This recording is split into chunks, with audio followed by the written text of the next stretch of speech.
ګوره طالبانو حتی داسې لیکلي علامه بنوري صاحب نقل کړی ده چې که چا په ابطح کې وانړول بدون له عذر نه ګناهګار ده.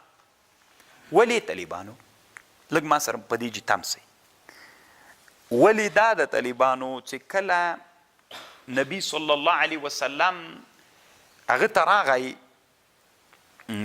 د اختر په ورځ باندې حجة الوداع کې راغی، نبی علیه السلام ویلي دی په مینا کې وایي سبا به موږ اړو په خیب د بني کې دا خیب د بني کنانه و طالبانو مینا ته هم نږدې ده، بیت الله ته هم د دوی په منځ کې ده، لا مینا ته لږ نږدې ده. نو نبی علیه السلام ویلي سبا به موږ په هغه جي کې اړو چې هغه خیب د بني کنانه و ده، په هغه جي کې چې دوی قسم علی الکفر کړی و. دا دوی داسې چل کړی و طالبانو د قریشو ټول مشران را جمع سول په دې خیب د بني کنانه و کې دوی تړون وکړ په بني هاشمو په بني مطلبو باندې بندیز ولګاو.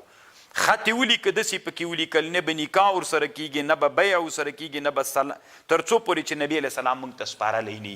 دلته یو ځای و شعب د ابي طالب یې ورته ویلې، په دې شعب د ابي طالب کې بني هاشم و بني مطلب اوسېدل، په دې باندې بندیز ولګاو.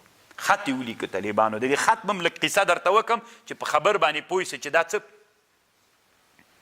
دا داسې چل و طالبانو ټول مشرکین را جمع سول، بندیز یې ولګاو چې بني هاشم و بني مطلبو سره په شعب د ابي طالب کې چې څوک پراته دي نه به نکاح ورسره کوي نه به بیع ورسره کوي نه به هېڅ صدقې هېڅ شي ته به یې هم نه پرېږدئ، داسې بندیز یې پرې ولګاو. بیا طالبانو خط ولیکه، دا کاغذ یې راواخیسته په بیت الله کې ځوړند کړ. داسې بد حالت سره د بني هاشم و بني مطلب مخ سول که نه چې ته ورته خورم. بیا 3 کاله طالبانو دې بندیز دوام وکړ. 3 کلونو نه وروسته چې 3 کلونو دې بندیز دوام وکړ، نبي صلی الله علیه وسلم ته الله په دې خبر ورکړ چې دا خط چې دوی په بیت الله کې ځوړند کړی ده دا وینا خوړلی ده. وینا پېژنئ عربي کې ورته ارده وایي، یو حیوان ده که نه لرګي خوري. نبی علیه السلام ته الله ویلي چې دا خط چا خوړلی ده؟ وینا خوړلی ده. نو نبی او کوم جای نه تیر خوړلی یا د ظلم جای نه، ټول خط نه ده خوړلی، د ظلم جای نه یې خوړلی دي. نبی علیه السلام هغه ته وویلې دا خبره یې ابو طالب ته وکړله. ابو طالب قریشو ته ویلې چې د ما وراره وایي چې الله دې تاسې په صحیفې باندې ارده مقرره کړې ده، تاسې د ظلم جای نه یې خوړلي دي. هغه یې چې ورته ویلې هغوی طالبانو دا خبره داسې هغه وبلله. نو ویلې که یې نه و خوړلي بیا به دې وراره موږ ته تسلیموې، او که خوړلي ول نو بیا چې ته هر څه وایې هغه موږ درسره منو. بیا طالبانو د دوی د قومي مشران چې ول هلته خو هم طالبانو په دې قومي مشرانو کې ظلم ډېر و. اوس د ظلم وروسته یو خبر درته کوم. بالاخره بعضې قومي مشران چې ول دوی مخکې نه م غوښتنه کوله چې دا ډېر ظلم ده، ځکه د واړه ماشومانو د ښځو دا ظلم یې چې لیده نو غوښتلې چې باید دا بدل سي، د قانون بیرته هغه سي. بالاخره بیا یې دا مات کړ. دوی چې ورننوتل چې وی که ته کاغذ یې چې راواخیسته، کاغذ کې هغه ځایونه چې د ظلم و هغه وینا خوړلي. دوی بیا طالبانو ډېر حیرانه سول. بیا له دې مادې نه بیرته هغه سول دا بندیز یې بیرته لغوه کړ. نو دا دغه جې کې د خیب د بني کنانو کې دوی فیصله کړې وله. طالبانو سعد ابن ابي وقاص په دغه مسلمانانو کې و، دی هم په شعب د ابي طالب کې اوسېده. علامه بنوري صاحب دلته نقل تیر کړی، له روض الانف د امام سهیلي نه یې نقل کړی.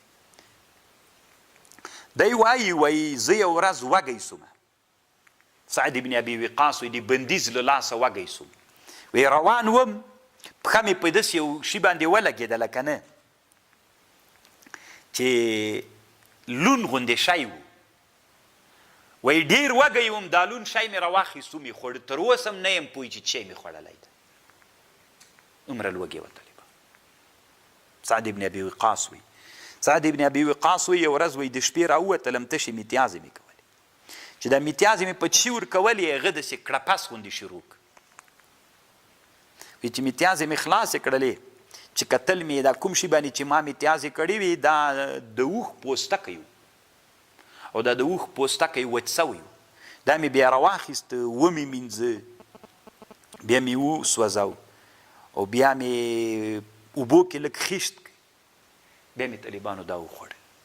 عمره ظلم دلته سوی. په شعب د ابي طالب باندې بندیز و. نو نبی علیه دا ډېر سخت حالت طالبانو دغه حالت تیر سوی دی چې په شعب د ابي طالب باندې 3 کاله بندیز و. نو نبی علیه السلام ویلي چې اوس الله فتح راوستله، کوم جي کې چې دوی بندیز فیصله کړې وله په همغه جي کې به زه اړوم چې الله عز وجل نعمت سي. مسلمانان هم چې بیت الله ته تلل هلته به اړي. دا جای طالبانو علامه بنوري صاحب دلته لیکلي دي، وایي کله چې د ترکانو واکمني په بیت الله باندې وه، د عثمانیانو د عثماني خلافت پاچایي وله، دلته په دې جي باندې وایي اوس یو جومات جوړ سوی چې مسجد د ایجابي ورته وایي، مسجد الاجابه ورته وایي چې ما بله ورځ درته ویلې چې دا جای مې پیدا کړو طالبانو. الله عز وجل وروستله، ما پیاده مې پیدا کړو د بیت الله نه، ماښام مونځ مې وکړ نه د مازدیګر مونځ راووتلمه. نو ملګرو ته مې ویلې زه خو داسې اراده لرم چې دا پیدا کوم. څو حاجي صاحبان را سره مخ سول چې چاغ چاغ ول، وایي چیرې روانې شیخ صاحب؟ میل مونږ خو یې په اسمان غوښتلې، خدای په مځکه راکړې، میل په مځکه مزل کوم نن که ځئ را سره. وی زو د سره میل ګوره ستړي به سوي نه، داسې طالبانو سوي ول که نه زولی زولی کېدل تللی نه شول، دومره ستړي سوي ول. دا څه رقم ملا سره مخ سوي مل، بس دا د نورو ملیانو نه بدل ملا ده. مسجد الاجابه ورته وایي طالبانو، جنت المعلا نه پورته طرف ته. بس دا مسجد الاجابه خیب د بني کنانه و، د ابطح د طالبانو محصب ده. ځه دلته باید سړی ورسي، سنت ده. داسې واړی پکې لږ کښېنې پکې چې ښه اسلام دومره کمزوری و چې بندیز پې لګېدلی و. الله داسې ورځ راوستله چې فتح راغله.